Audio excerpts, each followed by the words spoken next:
फराहम करने के लिए इस वक्त बड़ी खबर आ रही है हिजबुल मुजाहिदीन के ताल्लुक से। ज़राए के हवाले से खबर है कि हिजबुल मुजाहिदीन के दहशतगर्दों के लिए नया ऐप तैयार हो रहा है। कश्मीर में सरगर्म हिजबुल मुजाहिदीन के दहशतगर्दों के लिए ऐप तैयार किया जा रहा है।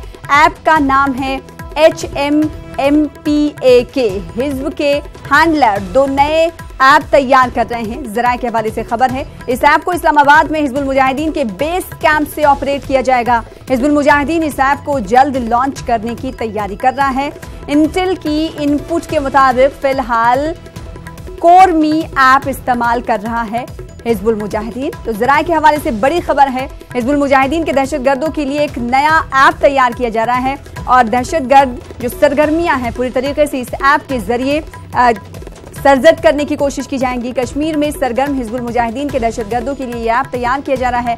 ऐप का नाम है HMMPAK। हिजब के हैंडलर दो नए ऐप तैयार कर रहे हैं।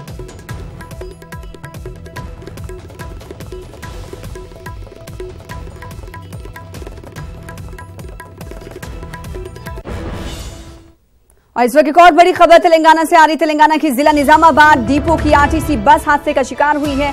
आरटीसी की लग्जरी बस से ट्रक से टकरा गई। खड़ी हुई ट्रक से एक मुसाफिर इस हादसे में हलाक हुआ है जबकि 10 शदीद तौर पर जख्मी हुए हैं।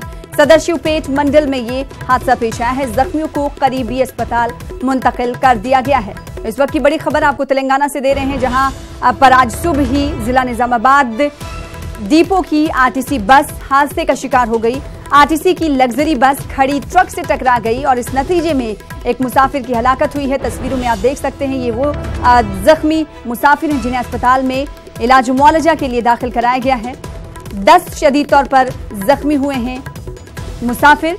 सदाशिवपेट मंडल में यह हादसा पेश आया है। कहा जा रहा है कि ये बस खड़ी हुई ट्रक से टकरा गई और जिसके बाद एक मुसाफिर की मौत भी हुई है और 10 मुसाफिर जख्मी हुए हैं जिनमें मर्द और खवातीन शामिल हैं और जख्मियों को अस्पताल में दाखिल करा दिया गया। अस्पताल की तस्वीरें हम आपको टीवी स्क्रीन पर दिखा रहे हैं।